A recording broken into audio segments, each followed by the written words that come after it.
नमस्कार। आम चुनाव 2024 का पहला चरण बीत चुका है। देश की 102 सीटों पर वोट डाले जा चुके हैं और पूरे पहले चरण का औसत वोटिंग लगभग 63.17% है। यानी लगभग 100 में 63 लोगों ने अपना वोट डाला।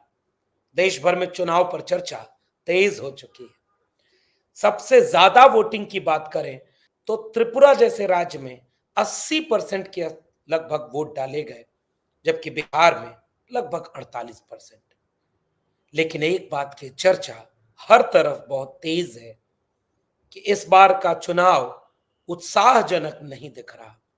जनता अमूमन खामोश है, चुपचाप अपने शांत मिजाज से वोट डाल रही है। यह शांत मिजाज क्या इशारा करता है? बड़े बड़े राजनीति के धुरंधर इस बात को पढ़ने में अभी कामयाब नहीं हो पा रहे। एक तरफ चर्चा इस बात की है कि ये शांत चुनाव यह दिखाता है, या वोटिंग का परसेंटेज धीरे धीरे कम होना यह दिखाता है कि भारतीय जनता पार्टी से देश की जनता बड़ी मात्रा में नाराज है और वह उनकी सरकार को बदलना चाहती है। वहीं कुछ विश्लेषकों का यह भी मानना है कि यह शांत मिजाजी यह दिखाती है कि जनता एक बार फिर से नरेंद्र मोदी को प्रधानमंत्री बना रही है। इन दोनों विश्लेषणों के बीच में अंतिम विश्लेषण क्या है, इसका अंदाजा 4 जून के पहले लगा पाना बेहद मुश्किल है। लेकिन यह शांत चुनाव यह बात तो दर्शा ही रहा है कि सब कुछ भारतीय जनता पार्टी के पक्ष में नहीं है। देश में बड़ी तादाद में वह उत्साह जो पहले के 14 के चुनाव और 19 के चुनाव में देखा गया था, वह उत्साह इस बार के चुनाव में बिल्कुल गायब है। इसलिए चुनावी रैलियों में जनता और अपने काम पर वोट मांगने की बजाय भारतीय जनता पार्टी के ब्रह्मांड के सबसे बड़े बड़े नेता धर्म और आस्था के नाम पर चुनावी रैलियों को संबोधित करते हुए पाए जा रहे हैं। विपक्षी दलों के ऊपर स्तरहीन कमेंट और ओछी टिप्पणियां और उनके मनोबल को गिराना, और वहीं बिकी हुई टेलीविजन चैनल से 400 पार के पक्ष में माहौल बनाना भारतीय जनता पार्टी की रणनीति बन चुकी है। और यह रणनीति यह साबित करती है कि भारतीय जनता पार्टी भी बदहाल है, परेशान है कि कहीं खेल उल्टा ना पड़ जाए। इस पहले चरण का विश्लेषण करना इसलिए भी जरूरी है कि उत्तर प्रदेश जैसे राज्य में इसका क्या मायने निकलने वाला है। बात अगर उत्तर प्रदेश की करें तो उत्तर प्रदेश की 8 लोकसभा सीटों पर वोट डाले गए और लगभग 60.25% मतदान हुआ। सहारनपुर की बात करें तो तकरीबन 65-66% वोटिंग हुई, जो 2019 के चुनाव से लगभग 4% कम है। रामपुर में 2024 के चुनाव में लगभग 55% वोटिंग हुई, जो 19 के चुनाव से लगभग 8% कम है। हालांकि ध्यान रखना होगा, रामपुर के उपचुनाव में लगभग 27-28% ही वोट डाले गए थे। इस बार वो वोटिंग परसेंटेज 54 पहुंच गया है। पीलीभीत की बात करें तो 67% की तुलना में इस बार लगभग 62% वोट डाले गए। मुरादाबाद में 65% की तुलना में 60% वोट डाले गए। कैराना में 67% की तुलना में लगभग 61%। मुजफ्फरनगर में 68% की तुलना में लगभग 59% वोट डाले गए।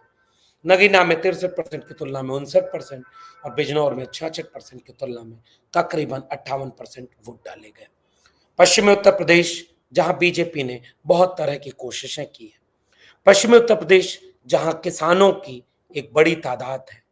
किसान आंदोलन के प्रभाव को कम करने के लिए, किसानों के बीच नाराजगी को खत्म करने के लिए एक तरफ भारतीय जनता पार्टी ने अपने मैनिफेस्टो में किसानों को एमएसपी की गारंटी फिर से नहीं दी है, किसानों के कर्जे माफ करने की कोई गारंटी नहीं दी है, और ऊपर से किसान आंदोलन को फिर से दमन और शोषण का शिकार बनाया है। इस खतरे से बचने के लिए भारतीय जनता पार्टी ने जिसे घमंडिया गठबंधन बार बार कहा, जिसे अपमानित किया, उसी गठबंधन में शामिल जयंत चौधरी को तोड़ करके गठबंधन में शामिल कर लिया। जाटों के बीच इस बात की नाराजगी भी बताई गई कि पहलवान बेटियों ने जो आंदोलन किया और उस आंदोलन को लेकर के नरेंद्र मोदी की सरकार का जो रवैया था, इससे जाटों में बहुत नाराजगी है। और जाट नाराज होकर बीजेपी को वोट न दे दे, इसलिए जयंत चौधरी को भी शामिल किया गया। चौधरी चरण सिंह को भारत रत्न दिया गया, स्वामीनाथन को भारत रत्न दिया गया। लेकिन किसान आंदोलन और किसानों के 750 किसानों के शहीद होने, एमएसपी की गारंटी न देने, किसानों को कोई भी हक अधिकार न देने और इन सारी चीजों से बचने की बीजेपी की रणनीति कितनी कारगर होगी। इन सब से बीजेपी तो इतनी डरी हुई है कि कैसरगंज में ब्रजभूषण शरण सिंह का टिकट भी अभी तक घोषित नहीं हुआ है। जानकार बताते हैं अभी दूसरा चरण भी बाकी है जिसमें जाटों को फिर से वोट देना है और अगर ब्रजभूषण शरण सिंह को टिकट दे दिया तो जाट नाराज ना हो जाए। बीजेपी इतना फूंक फूंक कर डर कर कदम उठा रही है। कहां गया वो एक अकेला जो सब पर भारी था। राजनीति ऐसे नहीं होती। राजनीति ऐसे होती है कि पश्चिमी उत्तर प्रदेश में बीजेपी ने मुसलमानों को साधने के लिए बार बार राम मंदिर और मंदिर का नाम लिया। पूरे विपक्षी गठबंधन को अपमानित करने के लिए धर्म का सहारा लिया।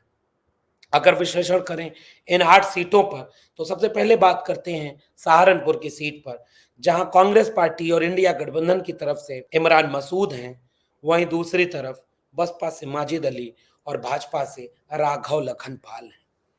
लोगों ने बसपा के टिकट वितरण को कई बार संदेह की नजर से देखा है, लेकिन बसपा ने इस बार बहुत मिला जुला टिकट वितरण किया है। कई जगहों पर यह आरोप बसपा पर लगाया जा सकता है, जैसे सहारनपुर। हालांकि ये आरोप लोकतंत्र में आप कैसे लगा सकते हैं, हर पार्टी को आजादी है कि कौन अपना कैंडिडेट किसको बनाती है। बसपा ने मुसलमानों को टिकट दिया, जैसे कांग्रेस पार्टी और इंडिया गठबंधन ने भी इमरान मसूद को टिकट दिया। भाजपा से राघव लखनपाल है और माना यह जा रहा है कि इस सहारनपुर की सीट पर मिजाज इंडिया गठबंधन के प्रत्याशी इमरान मसूद के पक्ष में दिख रहा है। और पश्चिमी उत्तर प्रदेश में एक बात और जो गौर करने वाली थी, जिसका असर पूरे 8 लोकसभा चुनावों पर पड़ेगा, राजपूत समाज की बड़ी बड़ी रैलियां हुई और यह माना गया कि राजपूत समाज बीजेपी से खासा नाराज है और उसने खुलेआम ये अपील कर दी कि बीजेपी को हराने के लिए वोट डाले जाए। उन्होंने पंचायत की और अगर इन 8 सीटों पर अपने कहे के मुताबिक राजपूत समाज के आधे वोट भी नहीं पड़े बीजेपी को, तो मानकर चलिएगा इन 8 सीटों में से 5 से 6 सीटें बीजेपी हार जाएगी। अब वो सीट कौन सी होगी? कैराना। कैराना में समाजवादी पार्टी के टिकट पर इंडिया गठबंधन की प्रत्याशी इकरा हसन है। वहां बसपा ने शिवपाल जी को टिकट दिया है, वहीं भाजपा की तरफ से प्रदीप कुमार है और माना यह जा रहा है कि कैराना सीट इंडिया गठबंधन यानी समाजवादी पार्टी के खाते में जा सकती है। मुजफ्फरनगर पर बसपा की तरफ से दारा सिंह प्रजापति हैं, भाजपा की तरफ से संजीव बालियान है, तो समाजवादी पार्टी और इंडिया गठबंधन की तरफ से हरेंद्र मलिक है। और पिछले कुछ हफ्तों की वहां की रिपोर्ट ये बताती है कि मुजफ्फरनगर में जाट खुद इस बात से नाराज है कि 10 साल तक जिस संजीव बालियान ने हमें परेशान किया, जिस संजीव बालियान ने धोखा करके चौधरी अजीत सिंह को चुनाव हरा दिया, जिस संजीव बालियान के लगातार हम खिलाफ काम करते रहे, उसे वोट कैसे दे दें, उसके लिए कैंपेन कैसे करें। कई तरह के आंतरिक द्वंद्व को झेलती हुई भाजपा मुजफ्फरनगर सीट पर भी मुश्किल में फंसती दिख रही है और यह सीट इंडिया गठबंधन के खाते में जा सकती है। यानी शुरू की 3 सीटें, तीनों पर तगड़ी टक्कर है, लेकिन आज की तारीख में इंडिया गठबंधन तीनों पर भारी पड़ता दिख। बात बिजनौर सीट की करें तो बिजनौर सीट पर दीपक सैनी इंडिया गठबंधन में समाजवादी पार्टी की टिकट पर हैं, विजेंद्र सिंह बसपा से हैं और चंदन चौहान राष्ट्रीय लोक दल से हैं। और यहां पर अभी भी कुछ भी कहना मुश्किल है। ये वो सीट है जहां शायद समाजवादी पार्टी के प्रत्याशी और भाजपा के प्रत्याशी में कांटे की टक्कर। नगीना सीट की बात करें तो नगीना सीट पर एक हॉट सीट बनी हुई है। भाजपा ने ओम कुमार को फिर से प्रत्याशी बनाया और अपने केतली चुनाव निशान पर चंद्रशेखर आजाद रावण भी नगीना सीट से चुनाव लड़ रहे हैं। माना जा रहा है कि यह सीट, कुछ भी कह पाना इस सीट के लिए मुश्किल है। बड़ी भारी तादाद में चंद्रशेखर आजाद भी वोटरों को आकर्षित कर रहे हैं। बड़ी भारी तादाद में मनोज कुमार जो गठबंधन के प्रत्याशी, वह भी लोगों को अपनी तरफ आकर्षित कर रहे हैं। अगर टिकट सबका बढ़ता है, अगर वोट बढ़ता है, तो हो सकता है कि भाजपा को फायदा मिले, हो सकता है चंद्रशेखर आजाद जीत जाए, या हो सकता है समाजवादी पार्टी के प्रत्याशी मनोज कुमार भी चुनाव जीत जाए। तो अभी नगीना की सीट पर कुछ भी कह पाना मुश्किल है। मुरादाबाद की सीट पर भाजपा ने सर्वेश सिंह को प्रत्याशी बनाया है, वहीं दूसरी तरफ रुचि वीरा समाजवादी पार्टी के टिकट पर चुनाव लड़ रही हैं। मोहम्मद इरफान को बसपा ने टिकट दिया है और माना यह जा रहा है कि अगर एसटी हसन और उनके तमाम लोग रुचि वीरा का साथ दे दें तो यह दे दिए होंगे तो यह चुनाव समाजवादी पार्टी और इंडिया गठबंधन जीत सकता है। रामपुर, घनश्याम लोधी को भाजपा ने टिकट दिया, जिशान खान को बसपा ने टिकट दिया, मौलवी मोहिबुल्लाह को समाजवादी पार्टी ने टिकट दिया है और समीकरण वहां के ये बताते हैं कि अगर सब कुछ ठीक रहा तो समाजवादी पार्टी रामपुर चुनाव जीत जाएगी। और पीलीभीत में जितिन प्रसाद से नाराजगी है, लेकिन कहा वहां की ग्राउंड रिपोर्ट ये कहती है कि बहुत ताकत झोंकी गई है जितिन प्रसाद को चुनाव जिताने में, क्योंकि उत्तर प्रदेश के मंत्रियों में सबसे ज्यादा भ्रष्टाचार का आरोप जिनके ऊपर लिखा वह जितिन प्रसाद पीलीभीत से चुनाव लड़ रहे हैं। समाजवादी पार्टी ने भगवत शरण गंगवार को अपना प्रत्याशी बनाया है और भगवत शरण गंगवार अगर अपने समुदाय का वोट लाने में कामयाब हो गए और बाकी संविधान को बचाने वाले लोग एक तरफ से भगवत शरण गंगवार को वोट देने में अगर अपना इंटरेस्ट दिखाते हैं तो यह सीट, पीलीभीत की सीट भी इंडिया गठबंधन के खाते में जा सकती है।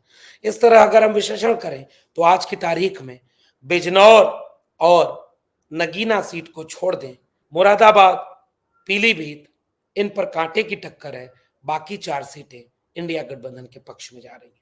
लेकिन पहला चरण जितना खामोश गया, जितना चुपचाप गया, कुछ भी कहना संभव है अभी, क्योंकि बहुत तरह की और कोशिशें की जाती हैं। वोट डालने में मशीन की खराबी की शिकायत हो, वोटिंग स्लो कर दी जाए, भीड़ लग जाए, लाइन पे लाइन लग जाए, पुलिस के अधिकारी अपना आधार कार्ड चेक करने के लिए खड़े हो जाएं। ऐसे कई काम किए गए हैं जिनका असर पिछले चुनाव में बेहद नकारात्मक रहा है। यह बात अब किसी से छिपी नहीं है कि भारतीय जनता पार्टी जब चुनाव हारती है तो येन केन प्रकारेण चुनाव को अपने पक्ष में लाने की कोशिश करती है। पहले चरण में भी इसकी कई शिकायतें आई हैं। हम दुआ करेंगे कि चुनाव आयोग अभी भी ठीक ठाक होगा और आगे के चरणों को अच्छे ढंग से निपटाने की कोशिश करेगा। यह बात दीगर है कि आगे क्या होता है, आने वाले वक्त में इसका हम विश्लेषण करेंगे। आपको ये बातचीत कैसी लगी नीचे कमेंट बॉक्स में जरूर बताइएगा। फिर मिलेंगे किसी और टिप्पणी के साथ, तब तक के लिए बहुत बहुत धन्यवाद।